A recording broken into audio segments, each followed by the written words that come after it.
बिस्मिल्लाहिर्रहमानिर्रहीम अस्सलामु अलैकुम। Today is the topic about if else statement.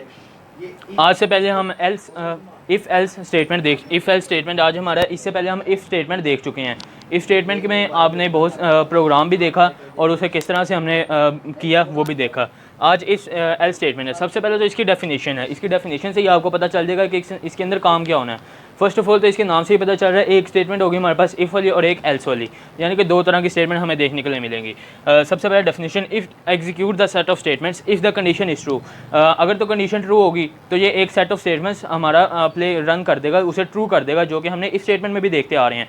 लेकिन इसमें क्या होगा, इसमें एल्स स्टेटमेंट भी आ रही है। And execute the set of statements under else statement otherwise यहाँ पे वर्ड आ गया, या फिर इसकी सिंपल सी डेफिनेशन लिख लें। अगर तो इफ़ वाली स्टेटमेंट हमारे पास ट्रू है तो फिर सिर्फ उसका कोड एसोसिएट होगा या फिर उसका कोड रन करेगा। लेकिन अगर इफ़ वाली स्टेटमेंट हमारे पास फॉल्स हो जाती है तो फिर जो एल्स स्टेटमेंट के अंडर जो भी हमने कोड दिया होगा वो वाला कोड हमारे पास रन करेगा।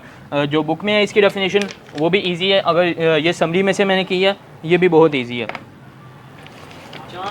बुक में जो डेफिनेशन दी गई है इसकी लाइन नंबर 5 पेज नंबर 59 पे, it execute the set of statements under if statement if the condition is true. जैसे मैंने बताया, कंडीशन ट्रू होगी तो इफ़ वाला कोड रन करेगा, otherwise execute the set of statements under L statement. उसके अलावा अगर वो फॉल्स होता है, इफ़ वाली कंडीशन अगर फॉल्स हो जाता है तो फिर एल्स वाली स्टेटमेंट हमारे पास रन होगी। अब इसका जनरल स्ट्रक्चर देखते हैं।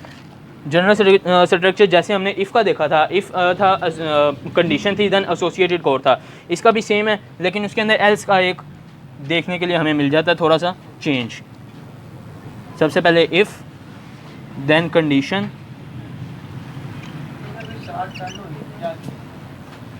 देन इसके बाद हमारे पास आता है associated code.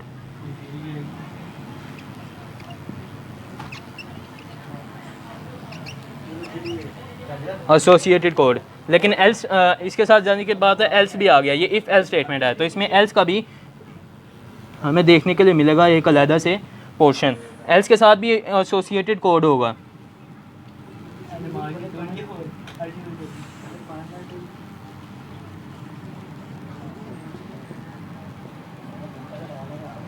Else associated code. अब इसकी स्टेटमेंट क्या है, इफ़ एल्स स्टेटमेंट जहाँ से शुरू हो रहा है, till now we have demonstrated how to execute the set of instruction if a particular condition is true. If statement में हमने यही देखा, अगर तो वो स्टेटमेंट ट्रू है तो वो किस तरह एग्जीक्यूट करेगी। But if the condition turns out to be false then we are doing nothing.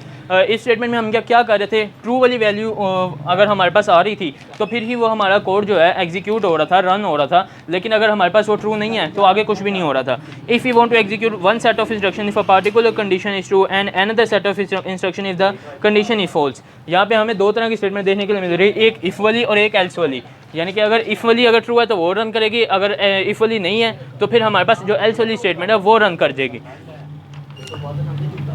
आगे, associated code of it if statement is executed if the condition is true, otherwise the code associated with else statement is executed.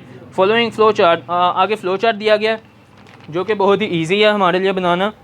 सबसे पहले तो start आ जाता है हमारे पास, start if condition, जैसा कि हमने पहले भी देखा इफ़ स्टेटमेंट में, लेकिन उसमें सिर्फ हमने देखा था ट्रू में code associated with if statement.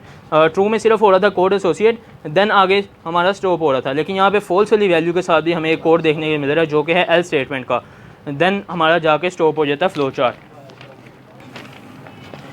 आगे एक इंपॉर्टेंट नोट दिया गया जो कि ज़रूरी है पढ़ना, एन इफ स्टेटमेंट में not have an associated else statement but an else statement must have an if statement to which it is associated.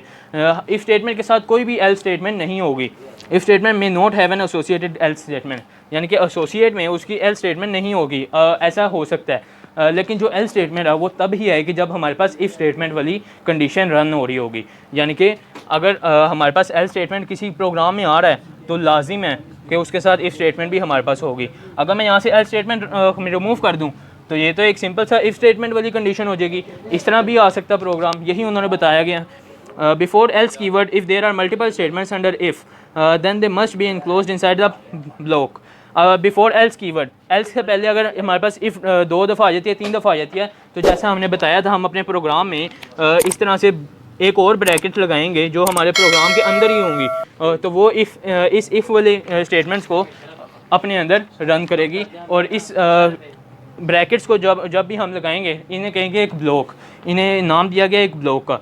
Otherwise compiler issues an error. अगर ये नहीं करेंगे काम मल्टीपल इफ़ स्टेटमेंट्स हमारे पास तो error आ जाएगा। In order to understand this concept एक प्रोग्राम एग्जाम्पल कोड है 3.3 जो कि हमें बताया गया है। एग्जाम्पल कोड क्या है, जैसा कि हम पहले भी कर चुके हैं, सेम है वैसे ही। सबसे पहले तो integer a is equal to 15, a को हमने असाइन कर दी वैल्यू 15 की। फिर if a%2 is equal to 0, यहाँ पे हमने अपना मॉड्यूलस ऑपरेटर यूज़ किया। प्रिंट एफ में हमने अपनी जो भी हम अपने आउटपुट स्क्रीन में शो करना चाहते हैं स्टेटमेंट वो लिखी। The variable A contains an even value, अगर तो वो इवन वैल्यू कंटेन करता है देन हमारा आउटपुट में हमें शो होगा the variable A contains an even value, you are doing a great job. Then आ जाती है एल्स स्टेटमेंट। अब जो इफ़ वाली स्टेटमेंट थी वो तो हमारे पास पहले फॉल्स हो गई, वो हमारे पास फॉल्स होगी क्योंकि ए वाली जो वैल्यू है वो हमारे पास इवन नहीं है, ओड है, 15 नंबर ओड है। देन हमारे पास ये एल्स वाली जो स्टेटमेंट है ये रन करेगी, the variable A contains an odd value. अब जो हमें रिजल्ट में शो होगा वो होगा आउटपुट में ये वाली स्टेटमेंट, सिर्फ the variable A contains an odd value. अब इस कोड के बारे में क्या लिखा गया, the above code can not be compiled because an discussed earlier without a block, only one statement is associated with if statement. क्योंकि एक स्टेटमेंट डिस्कस की गई, in this case the first statement print of the variable A contains an even value is associated with if statement. If statement के साथ सिर्फ एक print of की value हमने एसोसिएटेड की।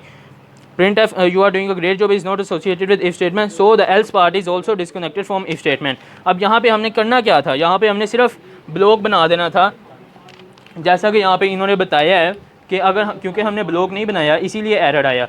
अब हम एक ब्रैकेट यहाँ पे लगा देंगे और एक ब्रैकेट हमारे प्रोग्राम ये एल्स स्टेटमेंट के बाद में लगा देंगे। इस तरह से क्या होगा, हमारे प्रोग्राम में बन जाएगा ब्लॉक और ये प्रोग्राम रन कर जाएगा। पहले क्योंकि इसमें एरर आ रहा था जैसा कि इन्होंने डिस्कस किया। होप्स हो कि आपको ये लेक्चर इफ़ एल्स स्टेटमेंट पे समझ आ गई हो, बहुत ही ईजी था। अल्लाह हाफिज़।